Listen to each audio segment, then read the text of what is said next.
Mets la cassette de décibels, tu fais claquer un coup et c'est tout.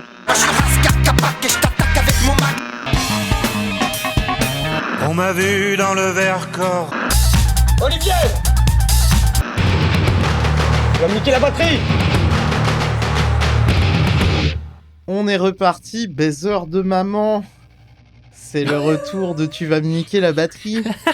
Oh putain, Et on va parler d'Iowa, de c'était Slipknot. tellement gratuit Mais ça. oui, ça va mon Nico? Mais ça va et toi? Bah ça va, je suis content de reprendre, ça faisait longtemps qu'on n'avait pas enregistré ensemble, c'est cool. Ouais, my bad, désolé. Mais t'y es pour rien. T'y es pour rien. J'étais en vacances. Exactement, de très longues vacances. Très longues vacances.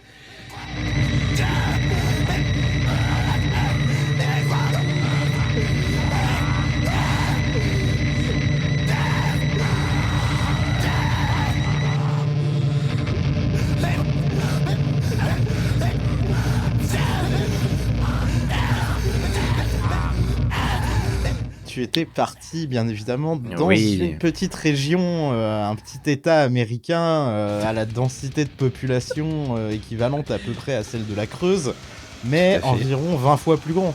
C'est ça, j'allais dire pas loin de Des Moines. Ah, il est fort. Et c'est pour ça, on n'a rien répété, c'est pour ça que c'est toujours non. formidable. Pas du tout, ouais, on n'a rien répété du tout même. Ah, Slipknot, Iowa. Putain mec. Un album qui me met 15 ans littéralement dans la gueule, quoi. Ah ouais. C'est... Ouais. 15 ans. Bah 15 ans ouais, parce que moi en 2001 j'ai 8 ans. Tu vois. Oui. Donc 8 ans c'est Henri Dess, tout ça, hein, on est d'accord. Ouais, d'ailleurs j'ai 7 ans, je sais plus. I can't math anymore, mais en gros je suis trop jeune pour découvrir entre guillemets de la musique par moi-même, et du coup Slipknot arrive dans cette période plus tard de l'adolescence, tu vois. Mhm. Où ouais, c'est resté un groupe que j'ai écouté. Je me suis tué à la plupart de leurs albums, jusqu'à un certain point, forcément. Et bah là, je sais jamais lequel c'est, donc je suis toujours un peu perdu. Mais ouais, cet album-là, il a tourné à l'infini pendant un bon moment. Un bon moment dans mon petit casque à l'époque. D'accord. Sur mon téléphone.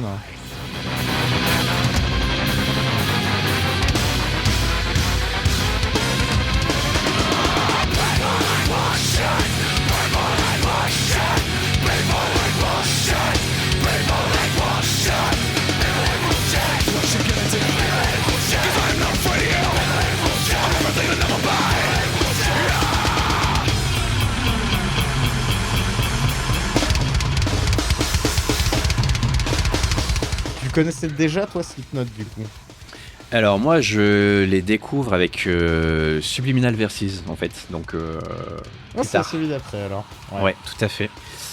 Et donc je sais pas, c'était quoi, c'était début 2000, un truc comme ça, 2004. Subliminal Verses, je crois que c'est 2004, ouais. Ouais, 2004, c'est Dans ça. ces eaux-là. Oui, c'est Iowa début 2000. Ouais, 2001 Iowa. Et donc voilà, mais avant ça, je n'écoutais absolument pas Slipknot. Ça faisait partie des groupes en fait que j'avais mis de côté parce que j'étais pas du tout dans ce délire-là. Ouais, puis Et, les questions d'esthétique aussi. Oh, l'esthétique me dérangeait pas par contre, hein, j'avais pas de Ah soucis. ouais Par contre, effectivement, j'ai tendance à les confondre avec Korn. Je sais pas si tu te souviens la dernière fois, Si, ouais. j'étais Mais persuadé que après, c'était Korn qui avait les masques. alors Après, que en pas. réalité, c'est ce qui fait une forme de sens, hein, finalement, parce que t'as quand même une filiation dans le son. Bon, Oui. sans dire que tu confondrais les deux, tu vois, mais Non, tu confonds tu pas vois en qu'ils fait. sortent hein, du vraiment. même courant. Oui. Alors, El Ça, Famoso c'est Néo assez Metal embêtant. que j'écoutais absolument pas. Pardon. Qu'on a toujours pas défini après toutes ces émissions. Exactement, qui pour moi restera de la fusion éternellement. Voilà. Non, mais c'est bien. Stand by tes opinions, mon grand. Ouais. Non, mais alors après, voilà. Ils sont classés là-dedans, tout comme Korn est classé là-dedans. Et moi, j'arrive pas à les classer là-dedans, en fait. Parce que c'est pas du tout cette image-là que j'ai du néo-metal. à l'époque. Oui. J'en Oui, avais ça déjà fait parlé, sens. hein, donc. Ouais. Bah, Pour moi, t'es ils dans sont. une frange. T'es dans une Oui. frange qui tient pour moi, je trouve, beaucoup plus du punk C'est ça, que, ils sont plus vénères, tu vois, c'est que plus. du metal, que du grunge, par exemple, tu vois. Qui s'est mis enfin, le néo-metal qui s'est mis en réponse au grunge. Je trouve que Ouais. là, c'est beaucoup plus punk hardcore avec, du coup. C'est ça, et du coup, ça m'accrochait moins, en fait, à l'époque. Ouais, ce que je peux comprendre en vrai. Hein. Mais Parce que moi, je t'avouerai que maintenant, là, mes oreilles se sont un peu habituées à ce genre de son. Parce que tu l'as écouté 8700 fois. Bah, déjà, je l'ai écouté plusieurs fois, ce qui est plutôt un bon signe. Et c'est vrai que j'étais plutôt, moi, parti sur... Enfin, j'étais sur le côté Slipknot un peu plus mélodieux. Oui, t'étais sur Subliminal Versus, toi, ouais. Exactement. Forcément, ouais. Mais Il y a j'ai un- quand même retrouvé des trucs dans celui-ci. En fait, tu sens vraiment qu'il y a une filiation entre les deux albums et qu'en Ouais. fait, ils sont assez constants sur ce qu'ils font. Et ça, c'est très cool. Bah, en fait, le truc, je saurais pas te ressortir la source, mais je sais que j'avais vu une vidéo d'un mec qui parlait de ça et qui avait justement tout sourcé. C'était il y a Ouais. assez longtemps. Ouais. Et en fait, de ce que j'avais compris, alors je crois que Slipknot, ils sont 9. Ouais, ils sont beaucoup. Si je dis pas de conneries, ils étaient au moins 9 à l'époque. Attends, 1, 2, 3, 4, 5, 6, 7, 8, 9. Ouais, ça doit être ça. Ouais, parce qu'il y a celui qui a remplacé Joe Jordison et Paul Gray qui sont morts, donc il devait être 9. Mhm. Et en fait, derrière Slipknot, il y a un mastermind un peu qui n'est... Enfin alors, je te cite ça de mémoire, mais en gros, il y a un mastermind qui n'est pas du coup le frontman Corey Taylor, le chanteur, Ouais. qui en fait a calculé... C'est-à-dire que le projet Slipknot avec l'esthétique qu'il y a derrière, l'orientation musicale, etc., Mhm. c'est pas quelque chose qui s'est genre fait comme ça, c'est un truc qui a été un peu planifié et pas étudié pour, tu vois. Parce que Oui, penser, quoi. Ok. c'est pas un produit marketing, mais en gros, C'est réfléchi, que, quoi. voilà, tout avait été réfléchi dans le projet, que tout était cohérent et que, ben, au final, ils ont commencé à une étape et que l'étape d'après, dans la carrière, ou en tout cas dans l'esthétique et dans le son du groupe, a été un truc qui a été vraiment planifié d'année en année. Alors après, je sais pas comment ça s'est passé post 2010 parce que on a le premier mort du groupe, le bassiste qui est mort. Mhm. En 2010, et il y a pas longtemps, Joey Jordison aussi, qui était un batteur qui avait une aura assez légendaire du coup, parce que la triple pédale, le merdier, et puis ben le scéniquement jouer sur une batterie sur vérin qui tourne et qui se met à 90 degrés, bon c'était assez ouf quoi. Mais techniquement très très fort. Et ouais, du coup en fait je l'avais jamais considéré entre guillemets comme un projet qui était vraiment structuré de A à Z et qui allait se mettre enfin qui allait se caler sur la longueur. Et du coup en fait en revoyant, enfin en captant avec ce prisme là bien plus tard, je me rends compte qu'en fait le projet c'était du génie. En Bah, tout cas, c'est- c'était oui. en tout cas une belle preuve de créativité et de gestion de projet un peu. Enfin, c'est un peu macroniste ce que je dis, mais Non, mais je pense qu'ils ont senti le vent tourner, en fait. Ils ont senti l'arrivée de ce nouveau mouvement-là, puisque c'est cette Ouais. époque-là aussi, les débuts du néo-metal. Tel qu'on le connaît après, en fait, je veux dire. ça pète un petit peu plus sur le tard. Parce que le premier vrai album, entre guillemets, qui est Slipknot, il est sorti en 99, donc t'es un petit peu tard pour Ah oui, c'est vrai. la première vague de néo-metal, si tu veux. Mais du coup, comme t'as ce côté punk hardcore, etc., ça s'intercale très bien dans une filiation avec ce que t'auras à la suite, tu vois. C'est du néo-métal. Exactement, du proto néo-métal. Du proto-néo-métal, voilà. Punaise. Mais oui, El Famoso Proto.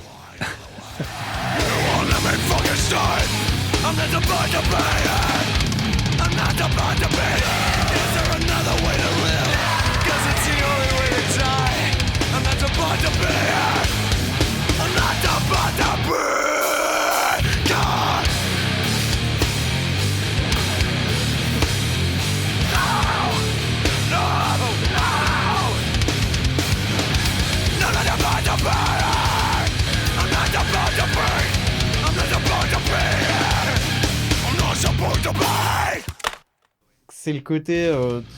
Enfin, pour les avoir vus sur scène à l'époque en peut-être 2010 ou 2011. Enfin, je les ai vus plusieurs fois, Slipknot. Hein, du coup, j'ai dû les voir entre 2 et 4 fois. J'ai pas envie de dire de conneries. Jamais spécifiquement pour aller les voir, mais toujours en festival. Comme je faisais plusieurs festivals chaque été et que c'était des festivals de métal, ben forcément, les mecs, tu les vois aux Eurocaines de Belfort et la semaine d'après, ben tu les vois à un autre festival ailleurs. Logique. Et non, pour le coup, scéniquement, ça a toujours été monstrueux et t'avais un espèce de côté très primal, très sauvage qui se dégage déjà du son de base. Là, tu l'entends bien. Et le voir donne vraiment une autre dimension au truc, tu vois.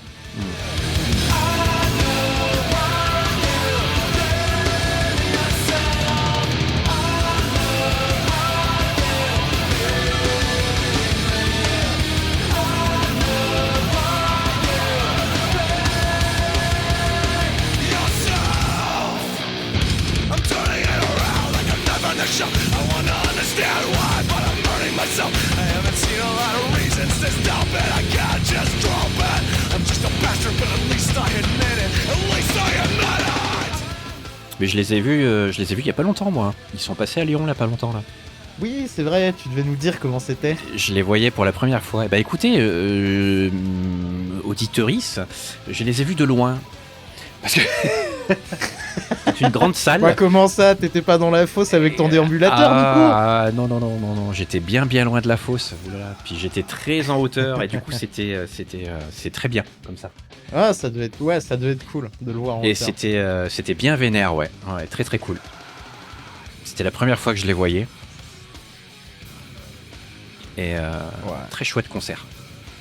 Ah bah c'est bien parce que j'avoue que Slipknot, tu vois, il y a des groupes qui sont plus à l'aise sur scène et j'ai toujours trouvé que c'était très très bien rendu sur scène. Ouais. En plus d'être plutôt bon en album, tu vois. Alors je sais pas si c'est eux ou si c'est la salle dans laquelle ils ont joué, mais par contre on a eu peut-être, je sais pas, 10 minutes ou un quart d'heure de la musique de K2000 en boucle avant, avec une espèce de lumière rouge qui faisait comme ça. Tu sais, l'espèce de néon rouge devant la voiture là, K2000. Oui, bien sûr, le truc de Silon là. Voilà, donc ils ont trippé avec ça. D'accord. Il y avait le logo Slipknot derrière, donc je pense que, je sais pas, c'était un délire comme ça. Ah, c'est peut-être prévu. C'était peut-être dans le plan, hein, finalement. Je ne saurais jamais, nous ne saurons jamais.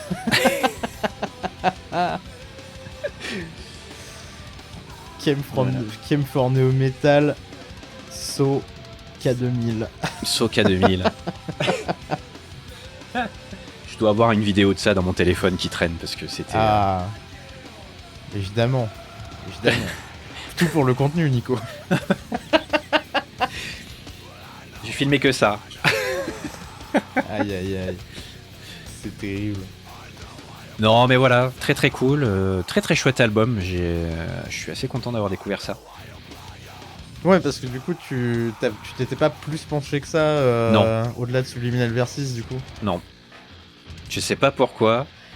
J'ai découvert Subliminal Versus et je suis resté sur ce truc-là en fait.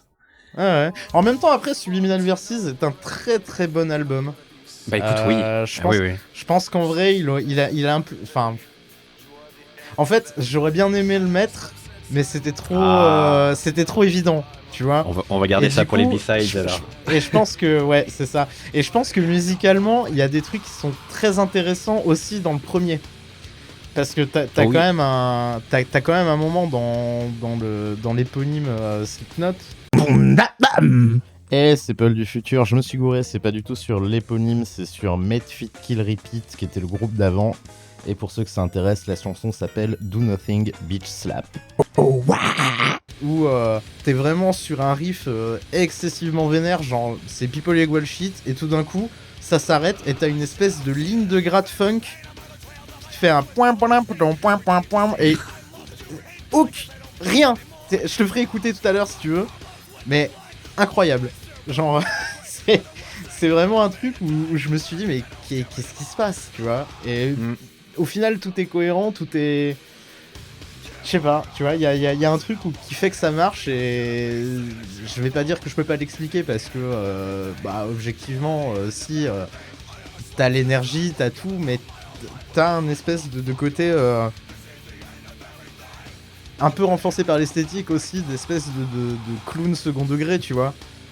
Pour moi, c'est un peu l'insane clown posse du néo-metal, un peu. Waouh, alors je sais pas tellement Dans clown. l'esthétique, moi. en tout cas. Ouais, Tu vois. alors dans l'esthétique, je sais qu'il y en a un qui a un masque de clown, effectivement. Au moins un dans le groupe. Ouais. Je sais pas si. Ouais, puis après, ça change, les masques sont pas tous les mêmes en Ouais. fonction de la période, enfin, c'est un peu le merdier. Mais moi, Slipknot, en fait, je m'imagine un peu ça comme un groupe de méchants, tu sais, de vilains de films d'horreur, qui se mettent tous Ouais, ensemble mais- et qui créent un crew, tu vois. Ouais, mais t'as un peu ce côté. Justement, t'as un peu ce côté grotesque aussi du truc qui fait que. Ben, plutôt Ah, psychopathe. tu vois. On, Ouais, en je trouve reparlera, pas. on en reparlera quand je te dirai quel est mon banger de l'album. Ouais. Mais ils ont cette espèce d'image, enfin moi je les imagine bien, ce côté psychopathe un peu torturé, un peu taré. Enfin, je sais Ouais, pas. ouais, peut-être strictement sur la musique, ouais. C'est bien possible. Après, je t'avoue que, encore une fois, comme les masques changent régulièrement, moi je les ai vus à une période qui correspondait à une certaine esthétique. Ouais. Bon, l'esthétique jumpsuit de prison slash tablier de garagiste, voilà, ça a toujours été un peu là, mais comme les masques changent, t'en avais un qui ressemblait à un Cénobite, du coup. Mais oui, ouais. Et je sais pas si c'est encore le cas maintenant, mais du coup le DJ ressemblait à ça. T'avais des trucs qui étaient beaucoup moins. Enfin, t'étais vraiment dans une espèce d'esthétique un peu trash, un peu. Mais un peu grotto burlesque, on va dire, tu vois. Ouais, ok. Mais je vois bien, ouais. C'est ce qui est peut-être plus le cas maintenant parce que je me suis pas renseigné sur tu vois les masques et tout le bordel. Moi j'ai arrêté après Holopis Gone qui est l'album qui est sorti après Subliminal Verses et depuis 2008 je pense pas réécouter d'un album complet. Putain, ils en ont ressorti depuis, hein. Ouais bah ouais ils ont continué hein. 2014, 2017, 2021.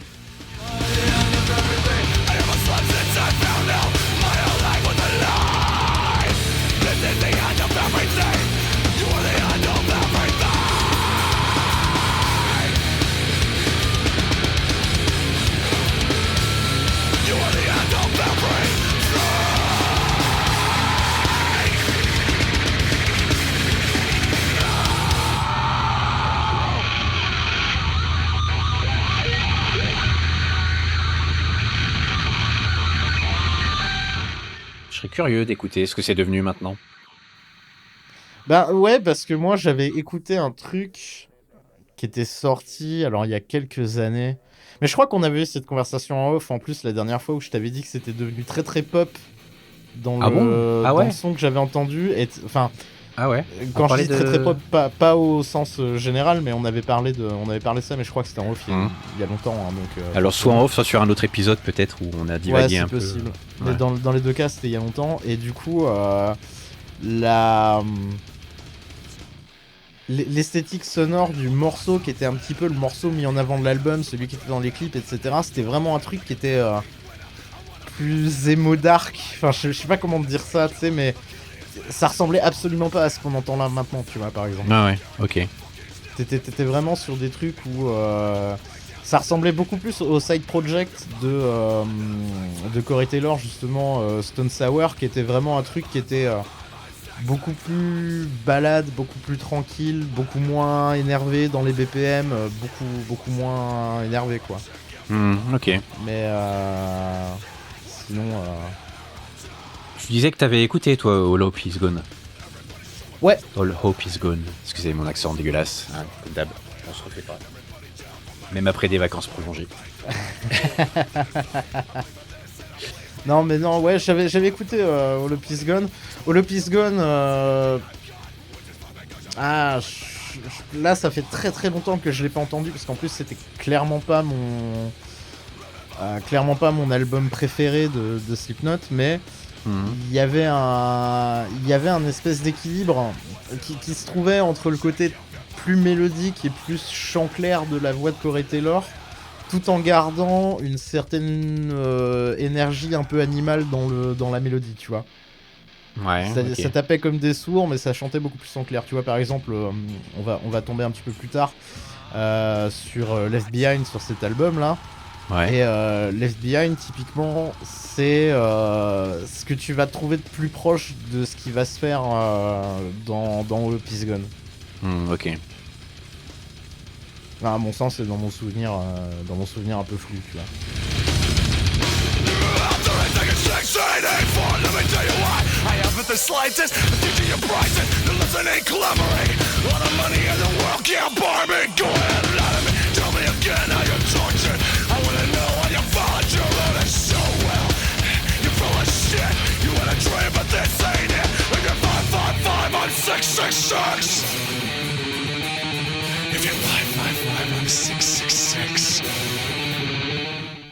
C'est de la musique d'excité quand même. Hein. Ouais, c'est de la musique. Ah, ma mère, elle disait que c'était de la musique de gens qui crient. Elle a pas tort. Non, elle a pas tort. Elle a pas tort. Mais c'est de la musique pour headbanger, ça. Oui. Oh, bah, c'est de la musique pour être complètement ouf. Hein. Pour faire sauter les gens, finalement. C'est ça, ouais, c'est pour faire sauter dans la fosse et faire des trucs dans la fosse. Je sais que pour l'avoir vu de loin et l'avoir fait de l'intérieur, oui, c'est extrêmement communicatif. Hein.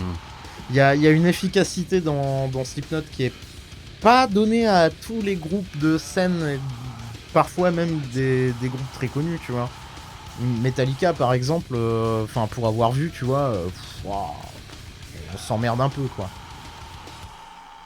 Enfin, on s'emmerde un peu. Disons que t'es pas sur la même énergie, tu vois. Bah c'est ça, oui. Puis c'est une autre époque aussi. Enfin, c'est une autre époque. Je sais qu'ils font encore des trucs peut-être, mais c'est plus les années 80 quand même. 80, enfin début. Bah, puis c'est surtout qu'aussi Slipknot est tombé à une période où forcément, quand t'es en fin d'adolescence, pour moi, tu vois, t'as un côté où t'es en rébellion envers quelque chose et du coup, exactement. Tu vois, forcément, t'as vraiment un truc qui va venir se coller par-dessus. Et je pense qu'en fait, le côté esthétique, le côté son, parce que mine de rien, tu vois, ma mère, elle résumerait ça, peut-être pas, ma mère est quand même très ouverte d'esprit, mais elle aurait pu résumer ça à du bruit et des gens qui crient. Mais au final, non. Parce que, s'il y a bien un truc qui est excessivement carré chez Slipknot, c'est la musique, tu vois. Y a rien qui dépasse, c'est d'autant plus d'ailleurs impressionnant qu'ils sont 9 à le faire, tu vois. Alors autant sur album, ça peut marcher, parce que tu as toujours ce filet de sécurité qui est de on la refait, on le recale, on remodifie en post-prod. Et puis même, t'as les arrangements et tout, donc... Oui, et t'as les arrangements, donc tu peux le refaire, mais tu peux on va dire que tu peux gommer un petit peu les défauts de ton enregistrement. C'est pas le cas c'est le cas sur les enregistrements, mais c'est aussi le cas en live, tu vois. J'ai trouvé, en tout cas de mes souvenirs, j'ai trouvé ça excessivement calé et excessivement dingue. Oui, mais ça l'est. Mettre des coups de batte de baseball dans des gros tonneaux en fer, c'est toujours marrant, quoi. Ah. Non, puis même au niveau musical, ça me plaît bien. Au niveau de la rythmique aussi, c'est très très cool. Non, mais vraiment, il y a un truc très accrocheur. Rythmiquement, ça marche purement comme du néo-metal. Genre, c'est vraiment bam, bam, bam. T'as tous les temps forts, t'es dessus, t'as un rythme où t'es pas... En fait, t'es pas dans un espèce de tempo trop bâtard où genre tu peux pas danser, tu vois. C'est pas de la techno à 250 BPM. Alors non, donc, mais tu sais pas ce que tu dois foutre. Il y a quand même des trucs qui se passent au niveau de la batterie. Hein. Je veux dire qu'ils sont pas juste du ressort du paf paf paf comme tu dis. Hein. Non. Joey Jordison était entre guillemets un des batteurs les plus connus de l'époque, et c'est pas pour rien. Hein. Ah oui, c'est assez impressionnant. D'ailleurs, la question s'est posée il y a pas longtemps, parce que il y a pas longtemps, en vrai, je sais plus quand est-ce qu'il est mort, Joey Jordison, mais c'était il y a pas si longtemps de souvenir. La vraie question, c'était de savoir, putain, qui est-ce qu'ils vont mettre derrière les fûts, parce que faut le tenir, quoi. Je pense que c'est l'équivalent pour un batteur de passer derrière Joey Jordison, c'est peut-être l'équivalent pour un guitariste de passer derrière Dimebag Darrell, tu vois.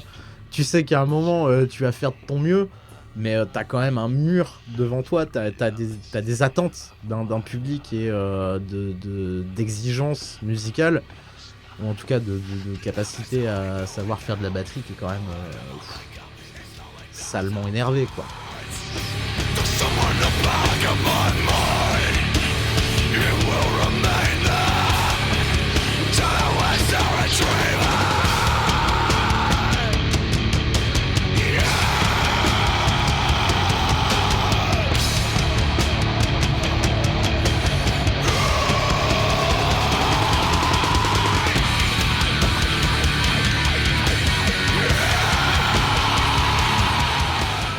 En fait, il a quitté le groupe, Joey Jordison, avant de... Alors il a quitté le groupe parce qu'il avait une forme de sclérose qui lui avait niqué les jambes.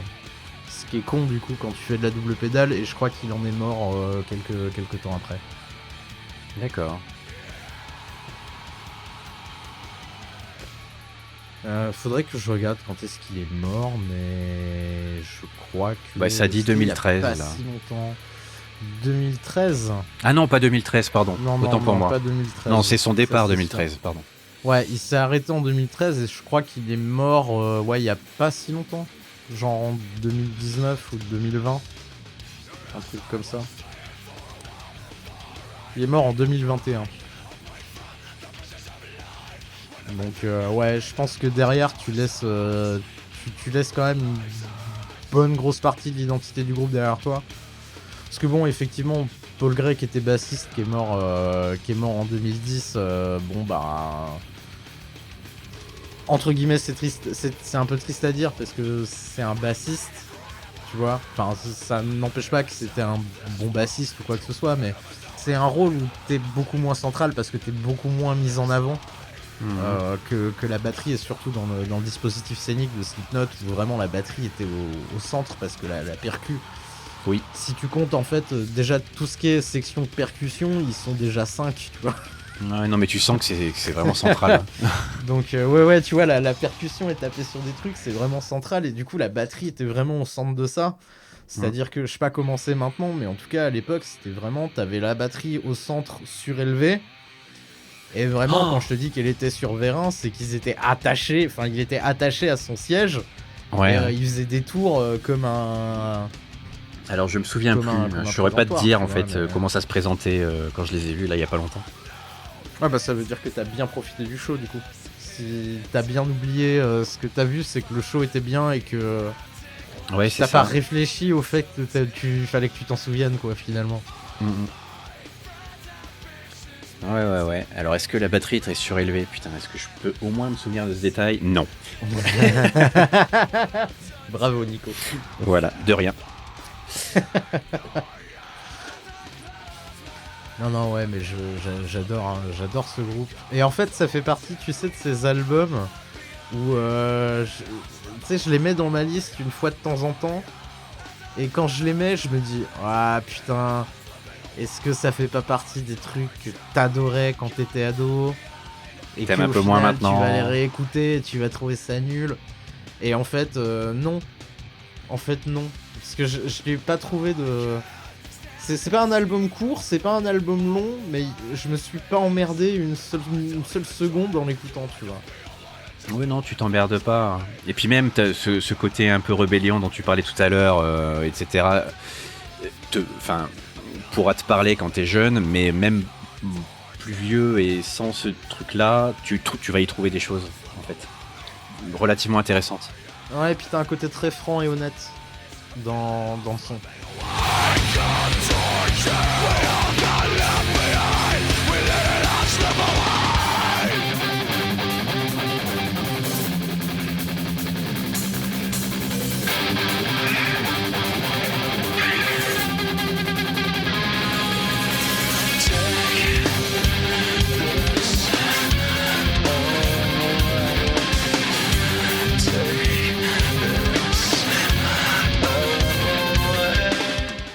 Alors ça c'est très mon interprétation, hein.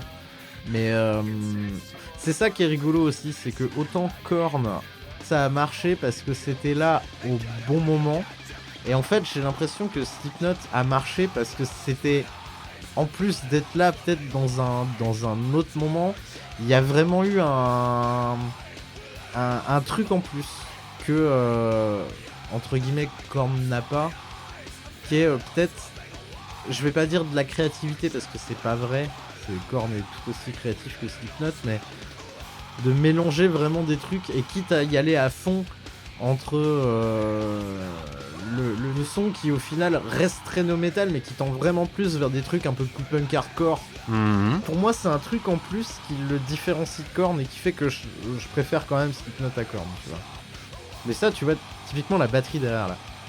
Oui, non, mais ça doit être à mon avis le morceau le plus néo-metal de Oui. l'album selon moi. Complètement. Celui-ci. Complètement. Avec ce chant clair là. Très très fort en chant clair Corey Taylor. Alors je me posais la question, est-ce que c'est véritablement franc et honnête ou alors oui. Tu parles du son, pardon, autant pour moi. De quoi parlez-vous? Qu'est-ce qui se passe? Mais moi je parlais du reste en fait. C'est-à-dire Je parlais plus du visuel et plus des paroles et plus des choses qui font passer à travers la manière qu'ils ont de chanter entre guillemets. Et je me demandais si c'était véritablement, tu vois, si c'était un groupe, si c'était une exutoire ou si c'était juste du paraître quoi. Bah écoute, je sais pas pour la plupart des... Je sais pas pour la plupart des membres, mais je sais que le DJ, lui, il fait des trucs à côté. Il était DJ avant d'être Slipknot et il doit toujours faire 2-3 sets à côté, donc question musique calée. Je sais que Corey Taylor a fait des projets solo qui sont assez différents de Slipknot, mais qui gardent quand même une patte vocale et une forme de son. Après, pour ce qui est des autres membres de ce qu'ils font ou de la vision qu'ils ont de la musique, je saurais pas te dire. Je sais pour avoir écouté Stone Sour du coup que...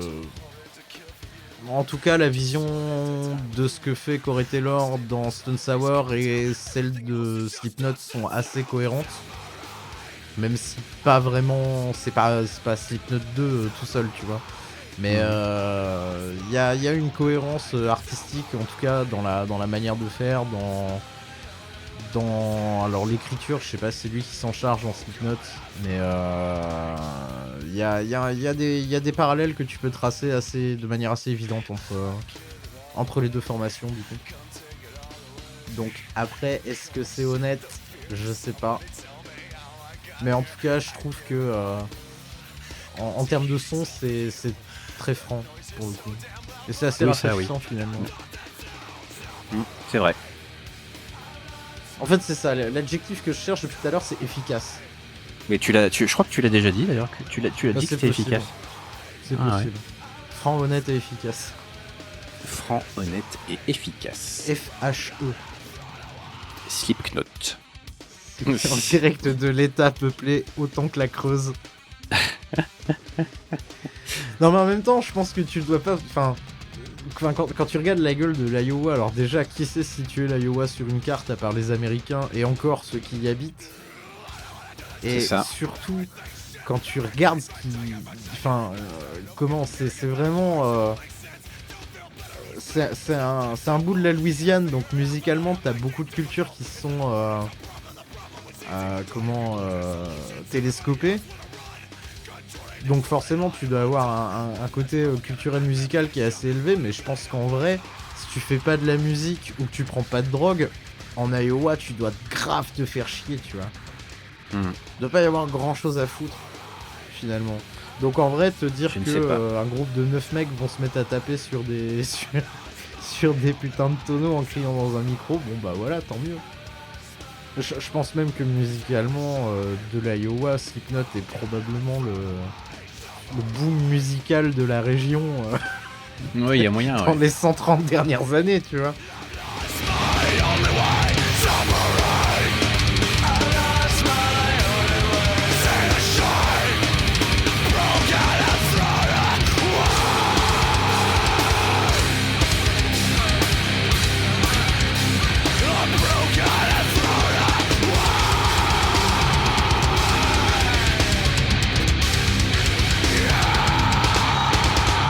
doit être un de ceux que j'aime le moins de l'album, ce morceau d'ailleurs. Ouais, il est... Même si malgré tout, il reste très très bien, il n'y a pas de souci. Hein, Ouais, mais je suis d'accord avec toi avec le fait qu'il détonne, en fait. Ah, c'est... Tu vois, autant dans Made Fit Kill Repeat, qui était le premier, entre guillemets, album, qui n'était pas, du coup, Slipknot, donc avant que ça explose, c'était vraiment un truc où tu passais de l'un à l'autre, mais là, du coup, comme c'est le seul morceau de l'album où ça fait un peu ça, c'est un peu déroutant et c'est un peu étrange. Ouais. Paradoxalement, c'est celui qui fait le plus de trucs, mais c'est peut-être celui qui est le moins créatif. C'est très paradoxal de dire ça, mais... Non, mais le plus ancré dans le mouvement, quoi. Enfin, dans le mouvement... ouais, c'est ça. Un peu le néo-metal sans sel, quoi. Sans gluten. Voilà, c'est un peu le morceau, voilà, si jamais on s'était conformé à ce que font les autres, voilà ce que ça aurait pu donner, Slipknot. Peut-être. Ouais, après, on va pas non plus exagérer, c'est pas non plus une ressource totale de ce que de Korn, faut pas déconner, mais... Je vais rapporter un petit peu de, tu vois... J'ai dit les autres, hein, j'ai pas dit Korn, voilà. spécifiquement. Oui, non, mais pareil. C'est un bon point de comparaison, en fait, Korn et Slipknot. Enfin, surtout, je pense, sur la scène internationale. Parce que du coup, Korn pète un petit peu avant à l'inter, et en fait, quand tu t'entendais parler de néo-metal et de ces groupes américains que, entre guillemets, on s'est pris dans la gueule, parce que, tu vois, 2001, 2002, 2003, 2004, c'est l'essor de l'internet aussi. Il y a un truc où... Ouais, ça se partage. Tu vois, l'accès à la musique se démocratise, etc. Oui, ça commence à se partager, effectivement. Ouais. Et du coup, effectivement, des groupes comme Slipknot sont aussi des grands gagnants de l'internet multimédia, finalement.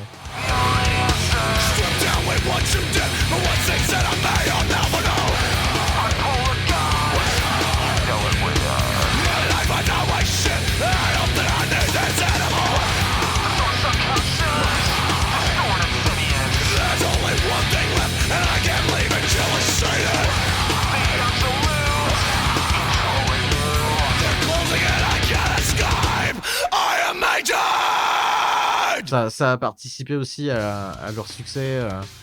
Et puis bon, t'as la recette internet qui arrive, puis l'esthétique, puis le fait que ce soit entre guillemets une nouvelle façon, entre guillemets mainstream, de faire du néo-metal.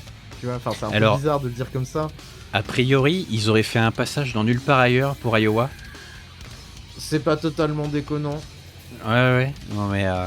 C'est pas totalement déconnant parce que Slipknot a eu quand même une sacrée exposition en France, mine de rien. Parce que ça faisait partie des headliners, par exemple, de festivals beaucoup plus généralistes. Moi, j'adore parler des Eurokéennes de Belfort parce que voilà, j'ai vécu à côté pendant très très longtemps.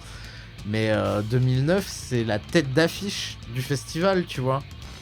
Ouais. Alors bon, les Eurokéennes, t'avais quand même eu des trucs qui étaient assez énervés, tu vois, mais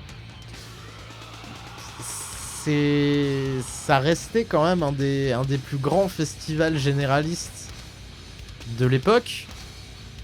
Parce que là on parle 2009 peut-être, 2008 peut-être le Hellfest existe déjà. Faut que je regarde. C'est fort possible que ça existe déjà. Ouais. T'es vraiment sur un truc où ouais, c'est compliqué de faire tête d'affiche quand tu représentes un genre qui est au final assez aux antipodes de ce que ta programmation est censée proposer, tu vois, surtout en tête d'affiche. Parce que bon, les Eurokéennes, ce qui était formidable, c'est que tu pouvais avoir Slipknot en prime time à 20h et le lendemain c'était Pete Doherty, tu vois. Donc il y a vraiment un truc... Bon, en plus, Pete Doherty, l'année où il devait venir, il est même pas venu, ce bâtard. Mais non, alors... Mais ouais. Donc ça me fait toujours rire de me dire, ouais, t'es quand même sur un groupe américain qui fait des têtes d'affiche de festivals généralistes. C'est trop étrange. Et du coup, pour quelqu'un qui aime le genre, mais c'est trop ouf. Tu vois, les mecs qui passent à côté de chez toi, c'est headliner. Bah, c'est formidable, tu vois.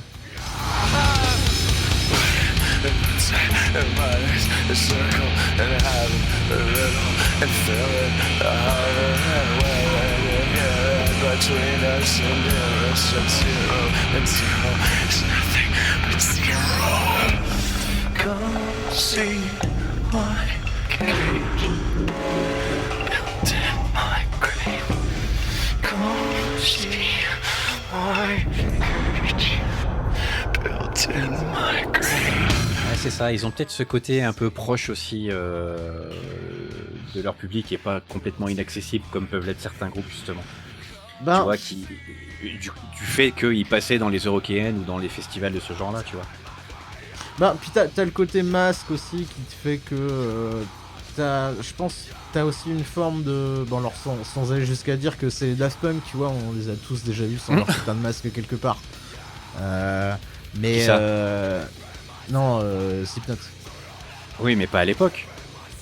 Si, je crois. Alors moi, je suis pas certain de ça. Moi, je pense qu'à l'époque, tu savais pas à quoi il ressemblait justement. C'était justement Ben, ça le truc aussi. C'est pas devenu un truc aussi central que ça a pu être Oui. pour Daft Punk qui au Oui, final d'accord, ok. s'est jamais décasqué, tu vois. Oui, bien sûr. T'as vraiment un truc où bah, à un moment quand Corey Taylor a décidé de faire son truc solo, il a pas mis son masque, tu vois. Oui, non, mais bien sûr. Mais je veux dire, ça faisait Et partie voilà. de leur légende au début, ça. Ouais, il y avait un truc aussi, oui, bah il y a aussi ça, et puis t'as le côté un peu...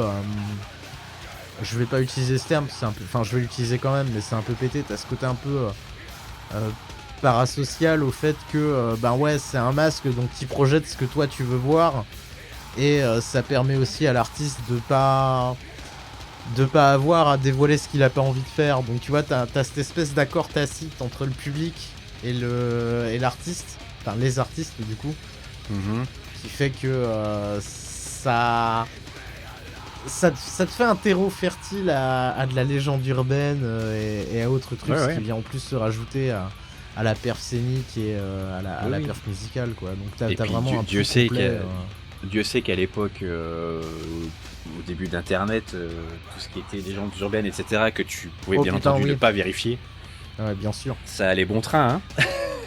Oui, bon, c'est pire maintenant, mais c'était Alors, beaucoup plus inoffensif à l'époque. Tu parlais de paradoxe tout à l'heure, bah, c'est paradoxalement pire maintenant, alors qu'à l'époque, on pouvait pas vérifier les Oui. infos et les sources qu'on avait. C'est assez fou. C'était beaucoup plus difficile, tu vois. C'est vrai. C'est vrai. Non, mais c'est... ouais. C'est vraiment un truc, ça. Mais moi, tu vois, il y avait vraiment... Enfin, le truc qui se dégageait de ce groupe-là, moi, c'était comment, ne connaissant pas le groupe, tu vois, complètement extérieur au groupe et à ce qu'ils font, etc., et aux musiciens, et à leur histoire, et à tout ce que tu veux. Pour moi, il y avait un certain mal-être qui se dégageait de ce truc-là, tu vois, le fait qu'ils étaient cachés derrière des masques, tu vois, qu'ils avaient des paroles un peu torturées, une musique un peu énervée comme ça. Pour moi, ça cachait un truc, tu vois, plus profond. Ouais. C'est pour ça que je te posais la question tout à l'heure de est-ce que ils sont vraiment honnêtes là-dessus, En fait, ou est-ce au que c'est final- vraiment une image qui se donne, quoi. Au final, j'en sais rien parce que du coup, comme je te disais tout à l'heure, à première vue, c'était planifié depuis plus ou moins le début. C'est ça. C'est là que j'ai Mais- commencé à lever un sourcil, en fait. C'est quand t'as dit Mais t'as aussi un côté où ils se sont pas...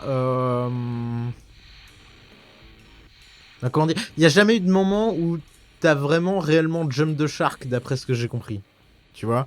Où vraiment, c'était pas hey coucou, maintenant on fait un concept album où on est des bisounours, on est démasqués, on va vous jouer du folk, tu vois. Il y a pas de... Et pour moi, il y a eu une évolution, en tout cas sur la partie de la discographie de Slipknot que je connais, il y a une évolution qui est logique. Alors qu'elle ait été planifiée ou pas, c'est une chose, mais je pense qu'à un moment, artistiquement, c'est compliqué de garder 9 personnes sur un projet dans lequel, à un moment, des membres se reconnaissent plus. Tu vois, parce qu'au final, en vrai, les réels changements de line-up, c'est avant le début de Slipknot, donc ce qui s'appelait Met Fit Kill Repeat. Et Et du coup, ouais, c'était...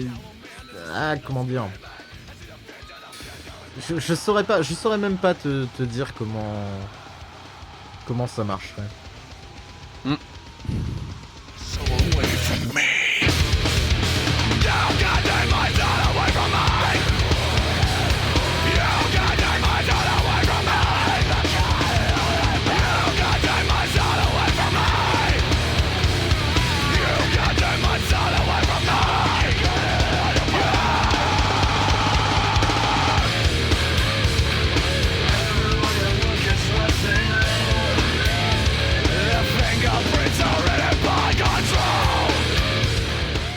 Tu vois, là, je suis en train de lire la page Wikipédia de Iowa, donc l'album en question.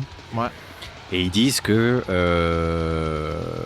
sur cet album-ci, en fait, il y a des thèmes sombres comme la misanthropie, le solipsisme, le dégoût, la colère, le manque d'affection, la psychose et le rejet, qui sont... Ouais, mais ce qui est un classique, donc, en fait, tu des vois. thèmes du néo-metal. Alors, D'une certaine frange du néo-metal, tu vois. ouais, je sais pas. Après, la forme est pas la même. Mais enfin, tu vois, c'est pas nécessairement, moi, des thématiques. Moi, j'ai une vision du néo-metal qui est beaucoup moins torturée et sombre que ça, en fait. Ouais, qui est beaucoup plus Korn et Adidas. Bah, Korn, je trouvais déjà ça un petit peu, tu vois, un petit peu torturé, quelque part. Puisqu'encore une fois, comme je t'avais dit déjà la dernière fois, Korn, Ouais. j'avais du mal à le catégoriser dans le néo-metal aussi. Parce que... Mais là, pour Slipknot, je pense qu'il y a vraiment ce truc de... Ouais, tu vois, enfin, moi, je reste bloqué sur la psychose, là, par exemple, tu vois. C'est le terme, là, tu vois, Ouais. qui colle le mieux pour moi à l'image que je me fais de Slipknot de manière générale, en fait.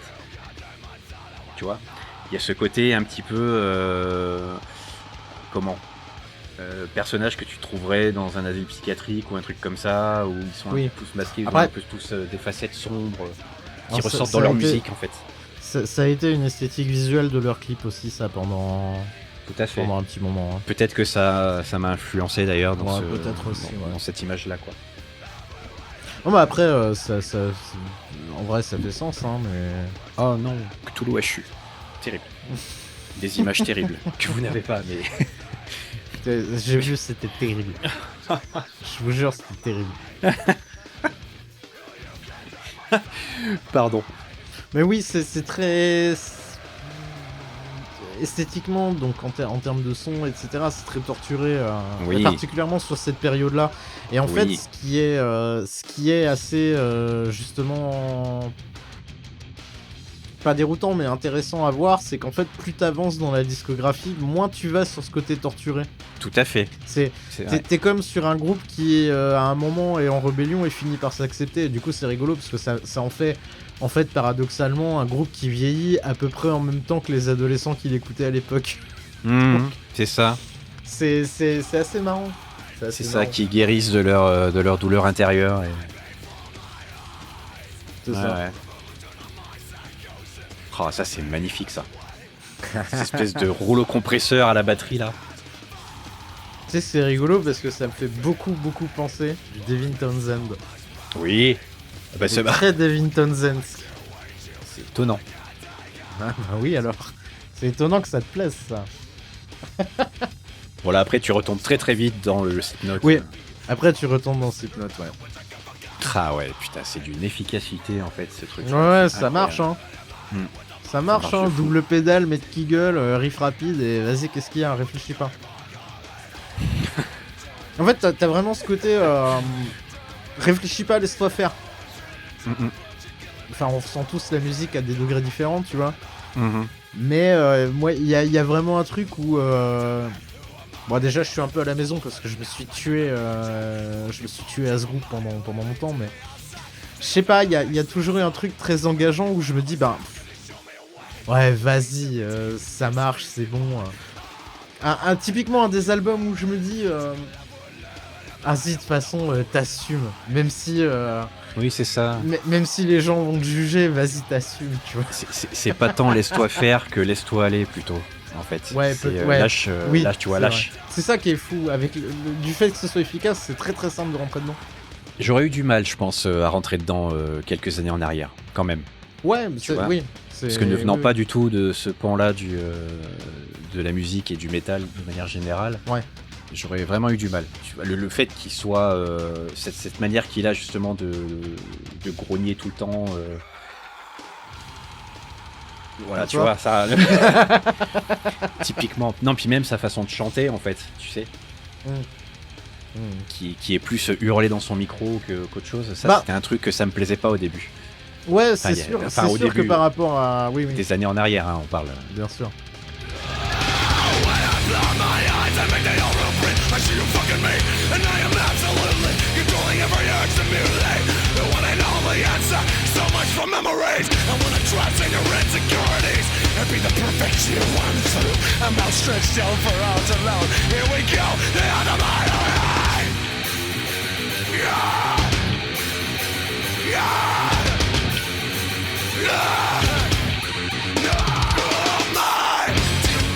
Bah, c'est sûr que par rapport à Subliminal Versus, c'était plus du tout dans le même délire, oui. Ah bah rien que le premier morceau de Subliminal Versus, rien à voir. Hein. Ah bah oui. Qui est un de mes morceaux préférés d'ailleurs. Et la manière qu'il a de chanter dessus, c'est incroyable. Mais bon bref, on n'est pas là pour parler de Subliminal Versus. Non, on fera un B-side dessus. On fera un B-side. Si tu veux. Ah bah moi je suis toujours chaud pour parler de Slipknot. Par contre cette pochette est dégueulasse. Bah, je sais pas trop ce que ça représente, mais... C'est un book. Oui, c'est un book. Ça oui, mais...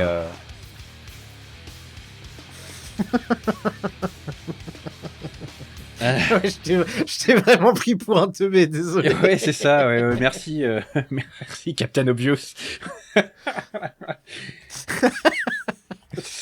mais en toute sincérité, tu vois, je ne sais absolument pas ce que c'est censé représenter. Enfin, si, ça, c'est un book, quoi, mais... qu'est-ce que tu cherches à tirer de ça, tu vois? Et après, c'est rigolo parce que t'as beaucoup cette esthétique dans les pochettes où... Et c'est valable pour Subliminal Versus aussi, où c'est vraiment des close-up de quelque chose. Subliminal Versus, de souvenir, c'est un close-up avec le masque de Corey Taylor de l'époque, avec la fermeture, là. Mais... tout est un peu en close-up déformé, un peu étrange. Et paradoxalement, bah, au moment où tu sors de Subliminal Versus et que tu arrives sur All Up Is Gone, tu reviens sur des pochettes qui sont beaucoup plus classiques. Je sais pas si vraiment c'est le terme, mais c'est-à-dire que t'es dans une esthétique qui dégage totalement autre chose que ce que peut dégager Iowa, quoi. Alors que mon banger, ça y est, ah bah putain, on y est. toi aussi. Et merde. Eh ouais. Et merde encore. Pourquoi toi aussi, c'est celui-là? Ouais. Bah parce que voilà. en fait, cette espèce d'accord, enfin cette suite d'accords ultra lancinante, c'est un truc, ça marche de ouf sur moi. Donc ouais, c'est... Que veux-tu? C'est le morceau de 12 minutes, non? Il dure assez longtemps ce morceau-là. Ouais, c'est un 15 petit minutes. quart d'heure, je crois, Ouais. Donc c'est parfait pour une fin d'album, je trouve. Et ça s'éternise un petit peu, t'as plusieurs phases dans le morceau. Ouais, trucs un peu plus... Enfin, c'est très bizarre. C'est perturbant aussi de passer vraiment d'un truc qui t'a gueulé dans la tronche de la première à la dernière seconde. Oui, à ça. À vraiment ça, tu vois. Où là on te dit, ouais, c'est bon, tranquillou. Et là, pour le coup, t'es dans l'album. t'es pas dans le primal, mais t'es dans le... Comment? Avec ces percus derrière, là, et puis ces espèces de cris que t'entends en fond, t'es vraiment dans le... Bah tu sais à quel quoi est le ça mot m'a fait penser. Quel est le mot? Quel est le mot que je Spirituel. cherche? Non, pas spirituel, non. Putain, primitif? Oui, bon, Primitif, primal, oui, d'accord, ouais, primal, oui, je vois. Bah, paradoxalement, moi, c'est un morceau qui me fait beaucoup penser à Kiowas de Roots, tu vois. Qui est un petit peu le même délire, où t'as juste une ligne de percussion, et derrière, t'as des trucs un peu tribaux, assez répétitifs derrière. Et je trouve qu'il y a... Alors, pas une filiation sonore, parce que c'est pas non plus... c'est pas des tribus traditionnelles brésiliennes, tu vois, mais t'as la même vibe qui se dégage du truc. Ouais. Ah ouais, non mais si, ouais, je vois ce que tu veux dire, le côté tribal, ouais. Ouais, ce que tu peux retrouver dans pas mal de morceaux un peu de ce type de Sepultura, tu vois.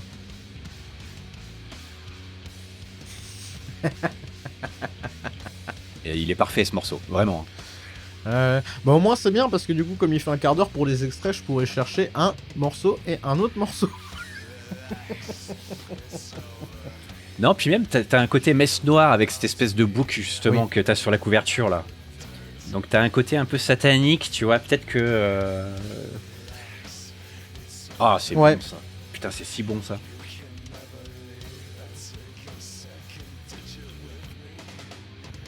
Moi, ce morceau me fait vraiment penser... Enfin, c'est le truc le plus sépulturesque de l'album, je trouve, tu vois. C'est vrai, tu trouves? Ouais, il y a un truc où vraiment... Alors, plus quand il chante, mais tu vois, dans la vibe et dans l'ambiance du morceau, je trouve il y a un truc très... Certains morceaux de Sepultura, ouais. Je trouve ça moins vénère que Sepultura, quand même.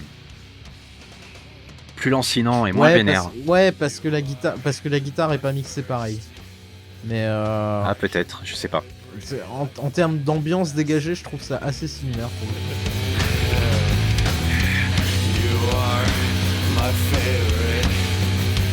Lay you down to sleep. It's all that I can do to stop love.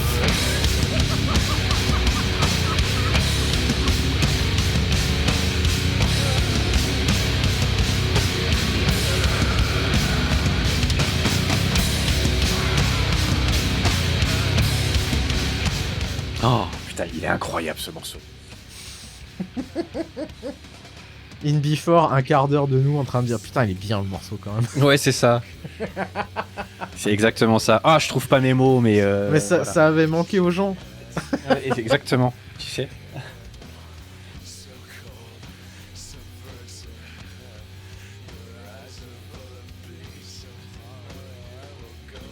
Tu vois, j'ai vraiment l'impression d'entendre un adolescent parler qui tombe amoureux pour la première fois et qui est complètement taré et ultra possessif intérieurement, tu vois.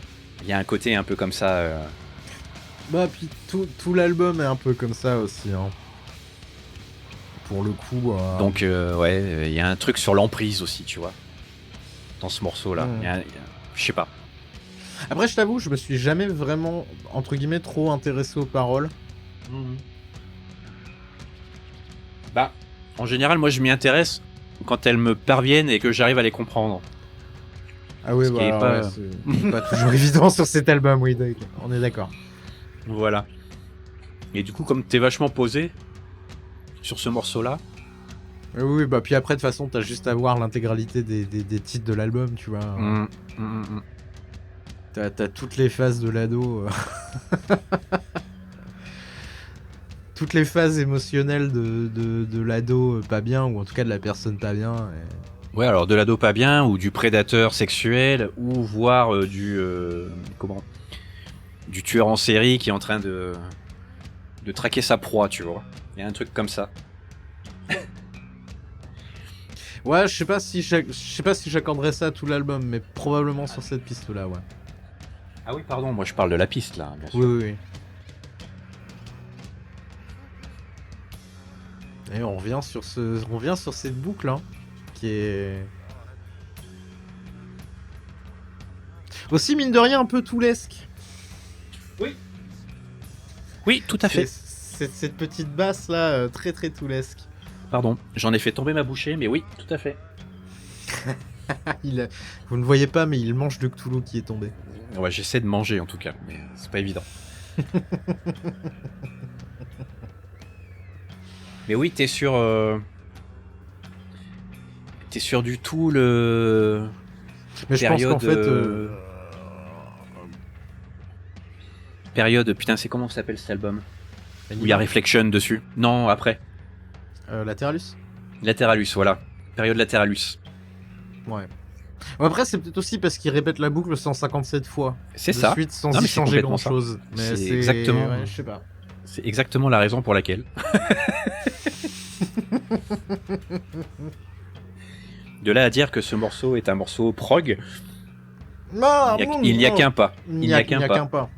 Que tu franchiras allègrement. Je ne sais pas.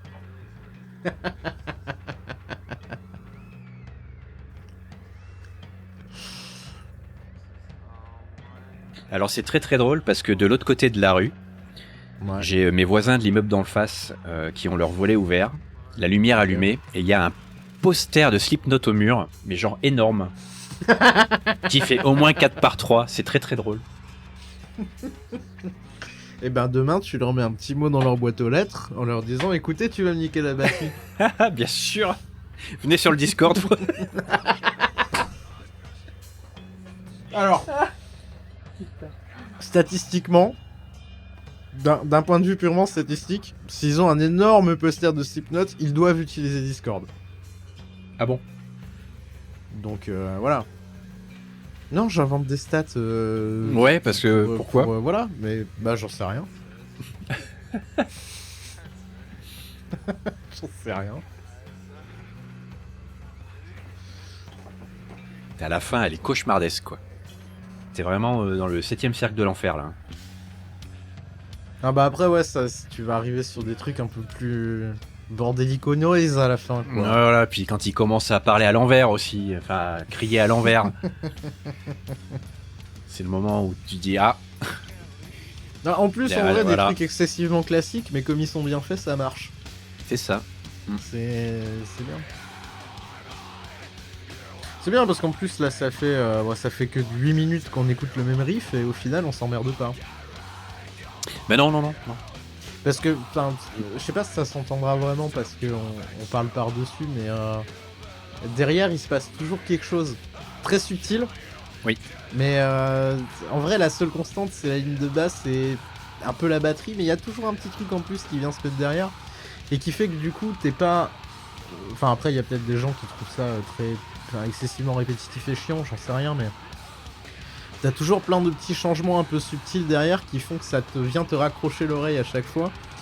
Et si t'y prêtes attention, ça t'accroche l'oreille, et si t'y prêtes pas attention, du coup, c'était suffisamment subtil pour que même si t'y fais pas attention, tu sois pas perdu, quoi. Enfin, tu sois pas largué, plutôt. Et là, ouais.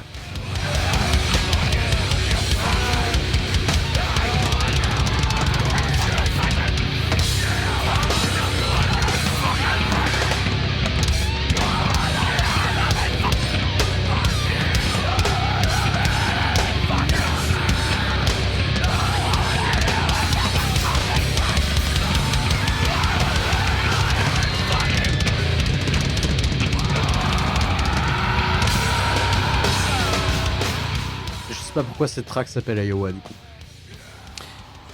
Ça donne pas envie d'aller faire du tourisme. Hein. À peu près autant que la Creuse. Ouais non mais je sais pas, imagine si ça s'appelait la Creuse. Et que t'avais genre 15 minutes de 7ème cercle de l'enfer avec des gens qui parlent à l'envers, des gens qui geignent derrière, qui gémissent. Ah, pour moi c'est la Creuse hein. C'est la Creuse? C'est la Creuse? Je vois pas d'air de same culture.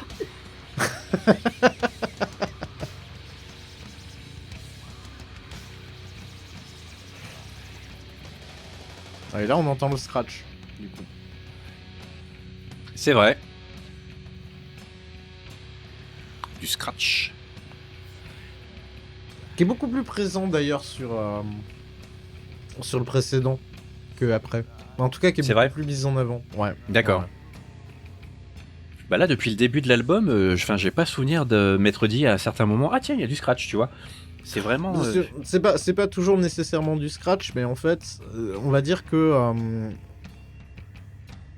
Je vais pas dire que le DJ est plus présent sur les autres tracks, enfin sur les autres albums, mais disons qu'il est pas plus mis en avant, mais enfin il est un peu plus mis en avant dans le mix.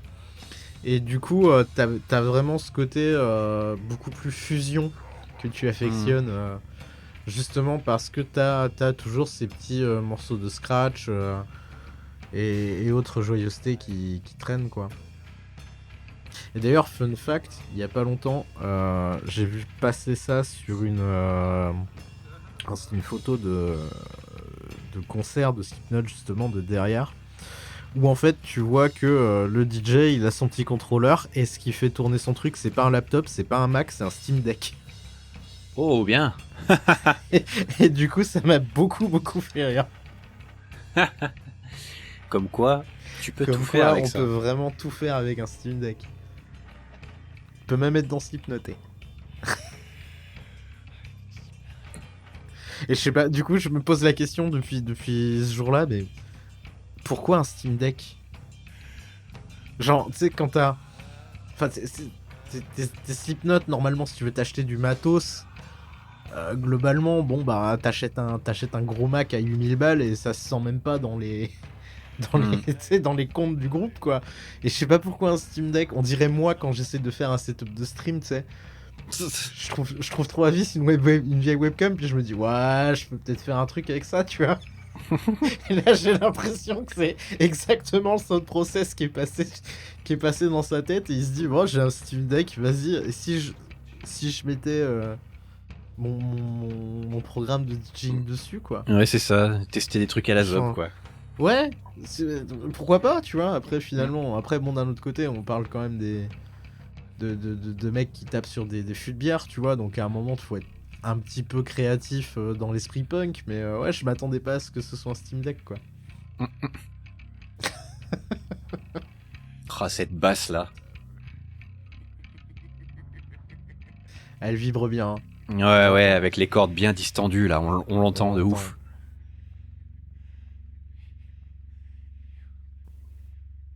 Ça y est là, ça y est, c'est la fin. C'est bientôt la fin. Si t'étais content que ce soit la fin.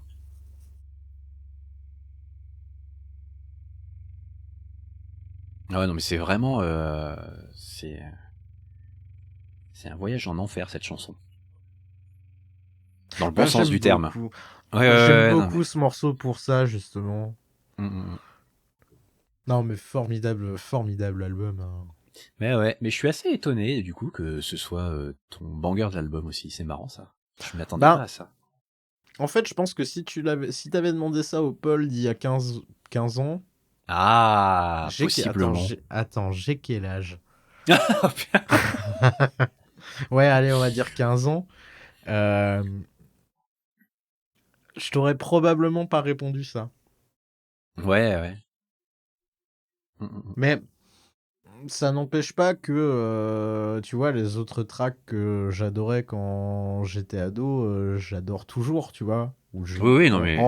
En fulte, entre enfants et adultes. Mais... Je remets absolument pas ça en question, hein. D'ailleurs... Oui, mais tu vois, là, effectivement, c'est peut-être moi aussi qui comme le groupe, au fur et à mesure de ces années, a fini par mûrir. J'ai peut-être mûri aussi, et peut-être qu'au final, je préfère un peu les trucs lancinants, quoi.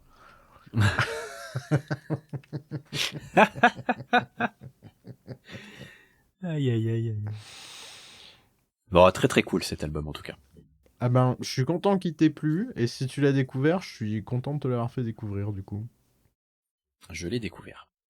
Eh ben, formidable. Formidable. Ben oui.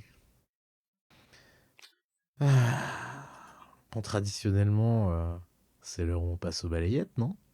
Tout à fait. Ah.